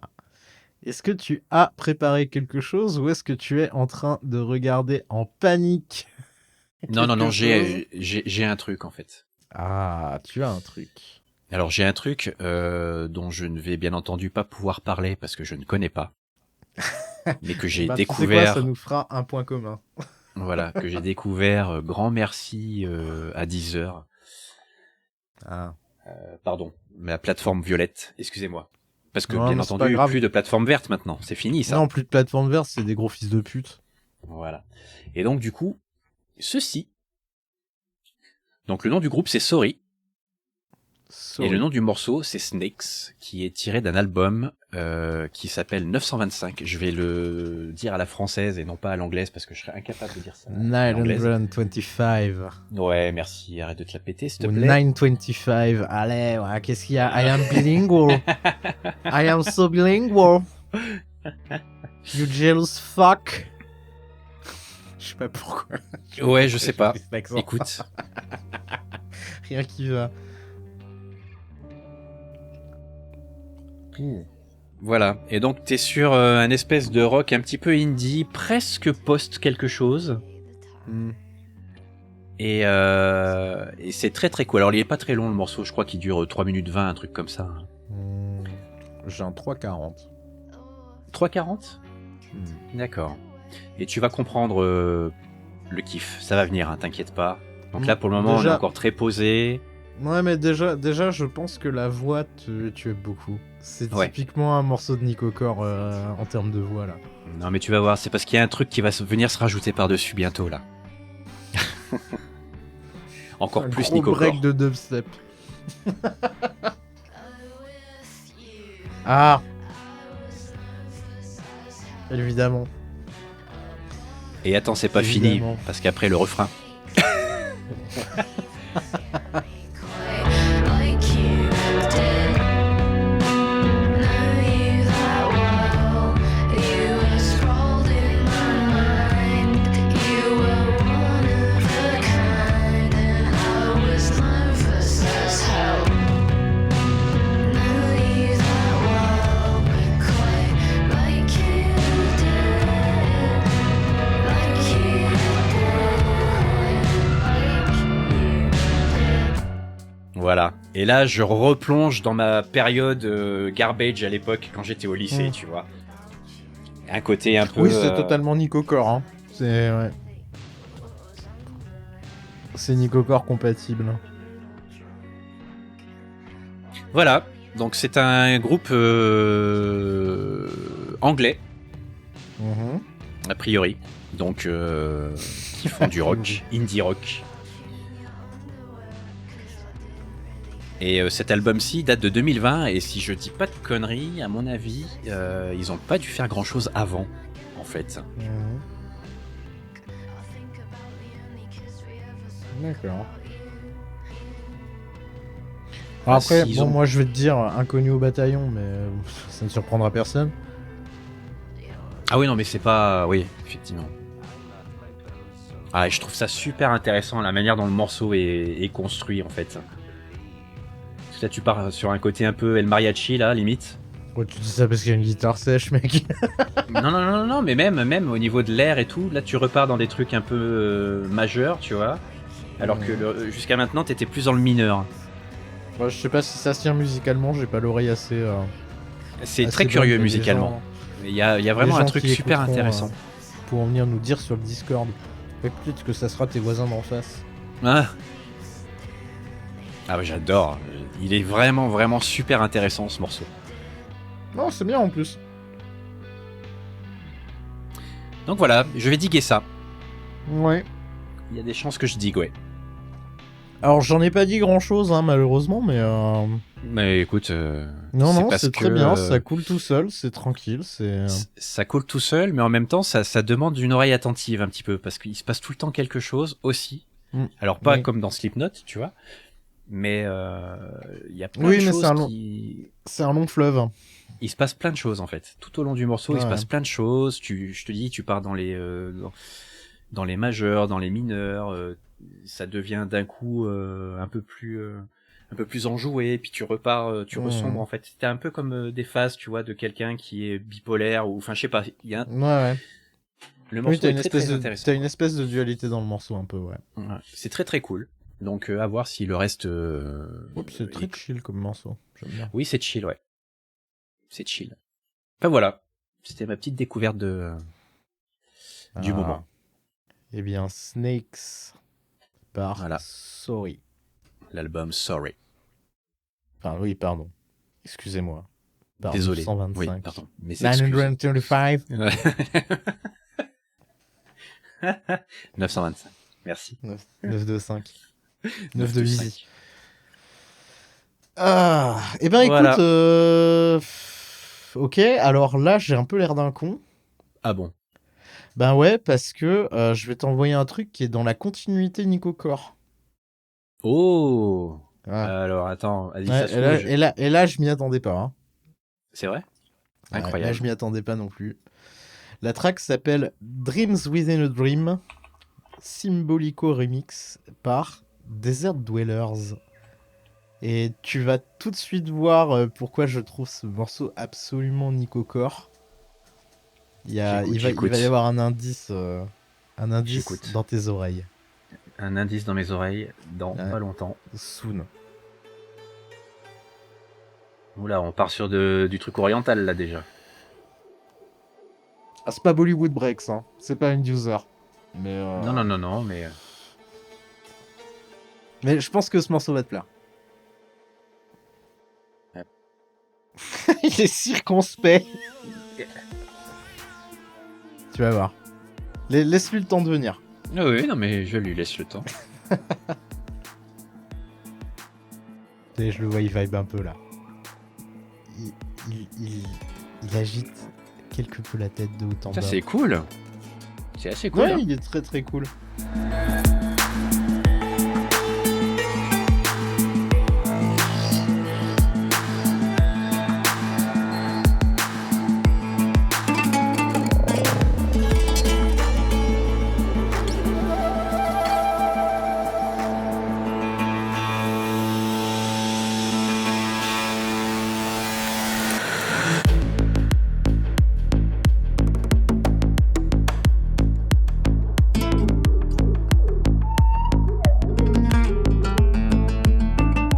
Ça, par contre, tu voyages. Hein. Ouais, tu voyages. Hein. C'est un morceau de quasiment 7 minutes où vraiment tu vas passer dans des trucs qui sont très orientaux. T'as un petit passage un peu vers le trip-hop sur les lignes de basse. Enfin, il y a vraiment un truc où ouais, c'est excessivement pépouse, Putain, excessivement chill. on dirait un morceau de Goa passé au ralenti, tu sais. Oui, oui. Il y a un peu de ça aussi. Oui, il y a un peu de ça, parce que du coup, Desert Dwellers font du down tempo, du coup. Alors, il paraît que c'est... Ah, c'est marrant entre parce que guillemets, ça fait assez pas du tout connu, down mais- tempo ça. Bah, si tu pars du principe que c'est de la Goa 30 ralenti, si, un peu, du coup. Ouf, ouais, remarque. C'est vrai. Mais non, tu vois, je connaissais absolument pas... je connais d'ailleurs absolument pas Desert Dwellers, c'est le seul truc que je connais d'eux. Mais Je connais pas non le plus. morceau, je l'ai trouvé excessivement intéressant. Ça me rappelle énormément de choses en fait, c'est très Ouais, très bah drôle. oui. T'as l'impression C'est d'être. pour ça que je te dis que c'est Nico Core adjacent. C'est des trucs que j'ai déjà entendus ça et là, tu vois, mais que je serais incapable de te mettre un nom dessus. T'as vraiment l'impression d'un pot pourri de plein de trucs en fait. C'est Ouais. Curieux. Je trouve ça assez hypnotisant à écouter en plus. Ah oui, c'est bon pour le taf ça. Bosser là-dessus. Ouais, hein. C'est un très très bon fond sonore. Et qui perd pas non plus de son intérêt quand tu l'écoutes attentivement, du coup. Moi, ça peut me faire penser à certains morceaux de Juno Reactor. Hein. Oui. Mais Juno Reactor, Il y a un- ils sont un peu fait ça, ouais. Ouais, sur Un Shango peu. notamment. Mais Juno Reactor, rappelons-le, dinguerie. qui ont signé le générique d'intro de Technolize, entre autres choses. Ah. Excellent animé. Ah, faudrait que j'aille au bout un jour parce que tu m'avais conseillé, j'ai regardé genre la première moitié, j'ai dû faire autre chose et j'ai jamais repris. Ah, c'est Mais un je peu. les ai encore, mais je c'est les ai un peu encore, c'est vénère, les hein. mêmes fichiers. Technolive, c'est un peu vénère quand même. Putain, c'est les mêmes fichiers, mais ça va être des timbres poste quand tu vas les ouvrir. Ah bah non, mais frérot, mec, je les ouvre pas en fait, j'ai trop peur. J'ai trop peur, ça se trouve ils sont en 460p avec des sous-titres burn-in, enfin ça va Mais être ça doit être terrible, ça. Ça doit être ça. C'est l'époque où tu commençais à trouver des moyens détournés de faire des hein. vidéos De moins consommer- lourdes. De consommer de l'animation japonaise, C'est ça. Puis il fallait que ça se télécharge assez rapidement. c'est ça. Donc fallait Ouais, pas que parce ce soit qu'Imul, trop lourd. C'était pas si rapide que Netflix simule, hein. Ouais, ouais, non. Sachez-le, hein. Il est cool ce morceau. Hein. Non, mais je savais qu'il te plairait. Je savais qu'il te plairait, et comme moi, du coup, il m'a plu aussi, je me suis dit, ah, c'est bien, je vais lui faire un petit cadeau, là. Je lui ai envoyé de la violence, je vais lui envoyer un petit truc tranquille. Et le plus terrible, c'est qu'on est un peu raccord sur l'ambiance des recos, enfin, des balayettes cette semaine, tu vois. Donc, c'est marrant. Mhm. Oui, le chant du Nico Core est vaste. Hein. Voilà. Ouais, le chant du Nico Corevas, mais il arrive à taper dans à peu près tout. C'est ça qui est assez formidable. C'est vrai. C'est une question d'ingrédient. C'est le petit ingrédient, Ouais, le petit c'est truc ça. qui fait que quand C'est tu connais un peu exactement le bonhomme, tu te dis ah ça. Ça va marcher. Ah, une sitar en écho? Ouais, ça va le faire. Ah.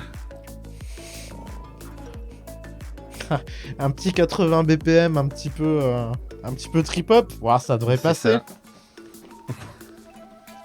ça. Des meufs qui chantent avec de la reverb. Allez. C'est rentré. C'est le bingo. Hein. Ouais, et là, tu vois, tu t'es laissé balader pendant 7 minutes et tu t'en es même pas rendu compte.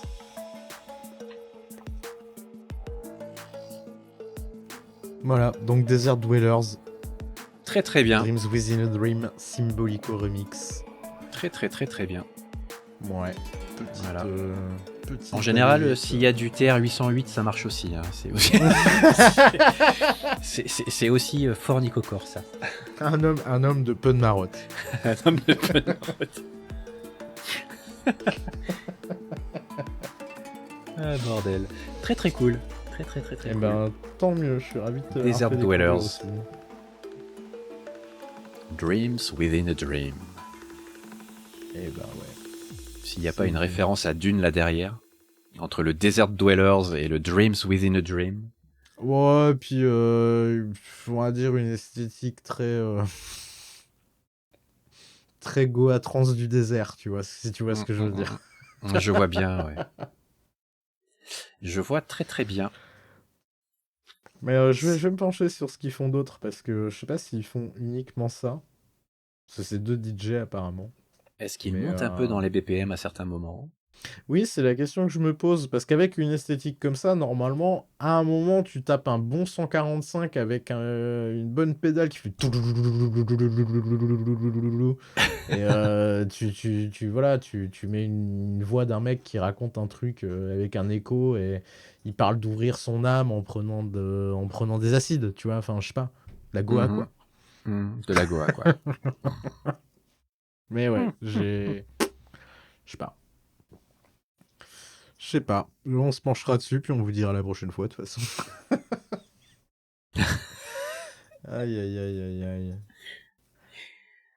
Bon, mon Nico, il est l'heure de faire un choix, je crois. Ah ouais, c'est ça, ouais. Ouais. Là, par contre, tu vois, je suis en galère. Ah. Mais je pense que t'as dû le déceler, en fait. C'est pour ça que tu... Oui, j'ai dû le déceler, c'est pour ça que, tu vois, c'est pas que je te force à faire un choix, parce que c'est pas vrai. Putain. Mais après, si tu fais pas de choix, je dirais simplement qu'il y a plus d'émissions et que les auditeurs seront extrêmement déçus. Tu penses vraiment? Je suis pas sûr. J'en sais rien, moi, j'essaie de t'influencer, frérot. Non, bah tu sais quoi? Allez. C'est risqué. Et je pense, à mon avis, que ça va pas être gagné-gagné. Mais on va peut-être s'écouter R.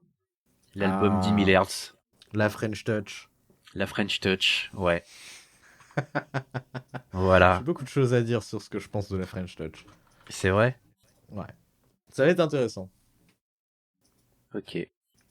Ça va être Allez. intéressant. J'aime 10 bien 000 la Hz French Legend, d'ailleurs. J'ai dit 10 000 Hz, mais c'est 10 000 Hz Legend, le nom de Touch. l'album. Ouais, c'est 10,000 Hertz Legend. Ah, pardon. C'est vrai. You don't speak English? Eh, French Touch ou pas French Touch, bordel? Franche touche, j'ai envie de dire. French Touche. Aïe, aïe, Ah, aïe. bordel. Ok, ouais, du R. Putain, je crois que R, j'ai écouté qu'un seul album. C'est vrai? Lequel était-ce? Ben, je sais plus. C'est Ah. généralement pas bon signe. Non. Mais bon, tant pis, hein. Écoute, il est dans ma liste, hein, donc il faut qu'il y passe. Ah, mais bien sûr, hein, je dis pas que ça va, je dis pas Ah que là. ça va être inintéressant ou pas bien, hein, c'est pas du tout le cas. Hein. Non, il est vraiment très très chouette cet album en plus. Ah, du coup, là, j'ai envie de te dire Ill Communication, mais Ill Communication, c'est les Beastie Boys, donc ça n'a rien Tout à à fait. voir. Ça n'a rien à voir avec R, ouais. Non, Effectivement. que dalle. Que dalle, je te jure, que dalle. Bah après, t'as peut-être écouté le premier album, celui qui les a bah, fait connaître. Celui avec le cosmonaute, là, il me semble. Ouais. Moon Safari. Moon Safari, voilà, merci. Ah bah c'est le Voilà. tout premier, effectivement. Et j'en ai Voilà. pensé, voilà. Plein de choses, mais Voilà, c'est ça, j'en ai pensé que j'ai écouté, quoi. Voilà. Eh ben écoute, j'espère que t'en penseras un peu plus de celui-là. On verra, hein, de toute façon, au pire. Ah ouais, moi j'aurais sûrement des trucs à en dire, oui. Après, ça fait un moment que j'ai pas réécouté des trucs de French Touch de l'époque. Mhm. Même si après, bon, j'ai des marottes dans la French Touch que j'aime bien, quoi. Mais voilà, on va être sur du chillax, hein, par contre. Ouais, bah Sans ça, prévenir tout de suite. ça fera du bien. Prépare-toi. Ça fera du bien. Après, moi, je t'enverrai un bon truc bien 200 BPM dans ta gueule. Parce Ah que ouais. malheureusement, je vois dans ma playlist, je vois dans ma liste que j'ai très peu de candidats pour passer derrière du chill. Ah non, mais Donc, on s'en tape, hein. on Tu peux verra mettre ce bien. que tu veux derrière. Tu sais, on bah est oui, comme je ça, sais. nous. Mais oui, je sais, on est généreux. Regarde, R juste derrière Slipknot, fallait quand même oser aussi. Hein. Ouais, c'est vrai. Après, en même temps, on a calé les deux à un espèce de truc de trip-hop ultra posé après du Slipknot, quoi. Donc finalement, est-ce que la cohérence est pas là? Je sais pas. Je pense que le cahier des charges est respecté. Voilà, Oui, ça doit être quelque chose de ce genre-là. tout à fait. Ah, du coup, on se retrouve la semaine prochaine pour 10 000 Hertz Legend de R. Et je te propose, du coup, soit qu'on se quitte sur le morceau de Slipknot dont je te parlais tout à l'heure, où à un moment ça part full funk. Moi, j'avoue que je suis curieux, ouais. Bah écoute, on va faire ça. Alors, je vais retrouver juste le titre du morceau parce que je ne l'ai plus. Ouais. Et alors, est-ce qu'on parle des copains et des copines? Oh bah, écoute si aussi. tu veux parler des copains et des Alors, moi, copines pendant que je alors, cherche, tu es le moi, bienvenu. Moi, Ah, mais voilà, fallait fermer ta gueule. Fallait y penser avant. Oh non, mais quand même, c'est moche. Non, mais j'ai complètement perdu le fil. Hein. Je suis désolé, mais là, il y a trop de nouveaux trucs. Je suis mais perdu. oui, non, mais je comprends avec le glow-up de Studio Carton C. Tout à fait. Mais c'est tellement cool. Que t'as c'est du mal à tellement trop suivre. cool. Mais oui, c'est super. vrai qu'on est de plus en plus. J'allais faire une blague, mais ça allait pas te faire rire, je pense. Ah ouais? J'allais dire plus on est de fous, moins il y a riz, mais s'il y a que 2 kilos de riz, déjà, on est mal barré. Mais bon, bref. Tu sais quoi? Je vais la laisser. Parce que je sais que Marv écoutera Ah, putain. sûrement. C'est vrai. Tu crois qu'il va avoir la ref? Et moi, je pense qu'il aura la ref. Merde. Si vous avez envie d'écouter d'autres émissions de Studio Carton C, vous pouvez vous lancer bien évidemment dans un podcast animé par quelqu'un que vous avez peut-être déjà entendu qui s'appelle Pragmatique, qui parle de jeux vidéo tous les 15 du mois. Je suis accompagné de mon aficionada et de mes aficionados sûrs. Putain, tu sais que vous m'avez donné envie de jouer à Citizen Sleepers alors que j'avais absolument zéro envie de le faire. Eh ben tu devrais. Ben, je sais. Eh Et ben, voilà. tu devrais. Vous êtes influenceur à ce point-là, quoi. Ah, eh ben écoute. C'est beau, hein? Bah oui, écoute, moi j'attends avec impatience que Myth la Myth nous permette d'avoir plein d'autres hot takes, puisqu'on le retrouve dans Hot Takes et Slow Burn toutes les 2 semaines, un vendredi sur 2. Non, c'est tous les mois maintenant, j'ai dit une connerie, excusez-moi, c'est tous les mois, je suis encore Oui, parce que matrixé. ça aussi, ça a changé, ça. Il y a également Roll You Fool, le podcast qui te parle de jeux de rôle dans tous ses états, animé par Sectaire et Styr tous les premiers du mois. Il y a également C'était mieux dans le livre, dans lequel Maëlo et Siméon nous parlent de cinéma, parce que c'est marrant. Et là, c'est marrant, oui, c'est marrant. Moi, en vrai, ça me fait rire à chaque fois. Hein. Mais oui, Quand je oui, me non, dis, mais... C'était mieux dans le livre, un podcast de cinéma, moi, ça me fait rire, que veux-tu que je te dise. Je suis peut-être un mec qui a des plaisirs simples. Non. Moi, je trouve ça fort aussi. Et puis, bien évidemment, nos 3 adorables hôtesses du Queenie Club. Je sais même plus s'il y a une tagline. Je crois que c'est juste Queenie Club. Oui, c'est juste Queen et Club. Hein. C'est juste Queenie Club. Il n'y a pas de tagline. Merde. S'il y en a une, désolé, hein, vraiment, mais Non, mais je crois pas. pour moi, c'est juste Queen et Club. Et le Queenie Club qui nous parle d'un petit peu tout en pop culture. Hein, mais voilà, allez écouter le Queenie Club aussi. C'est complètement pragmatique si j'avais le droit de crier fort et de raconter plein de bêtises. Mais j'assume pas. Non, non, mais elles sont géniales.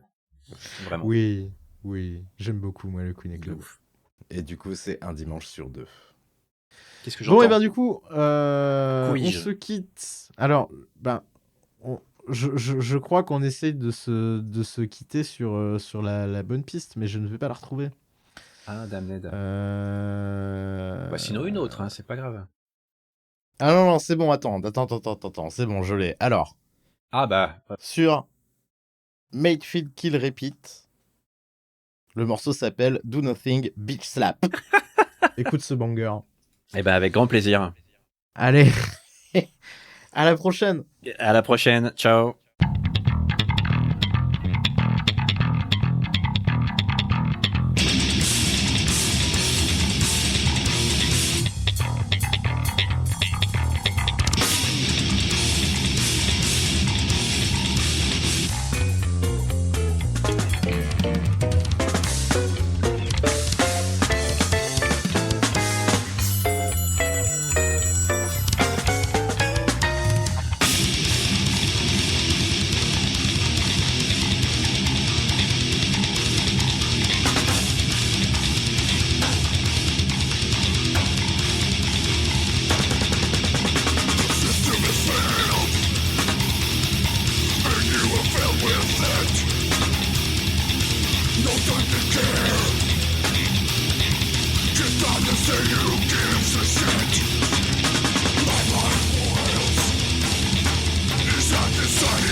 Come on, y'all.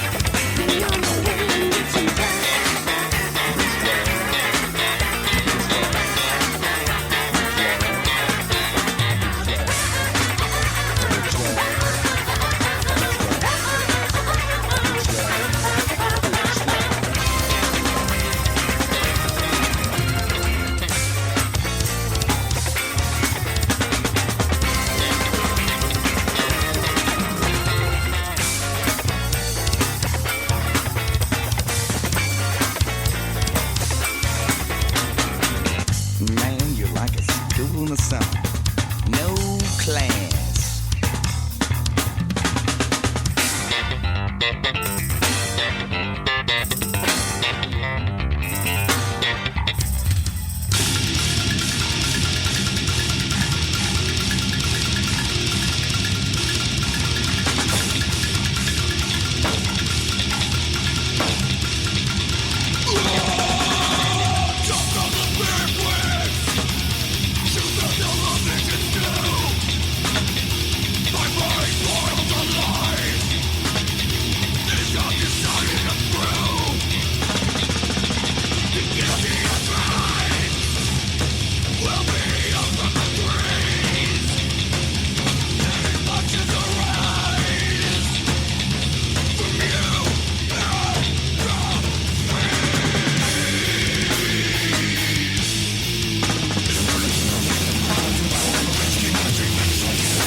Elle est sortie, ça faisait trop longtemps. Hein. Infernal. Ah merde, Infernal. putain, je suis en train de record encore là, bordel. Ah.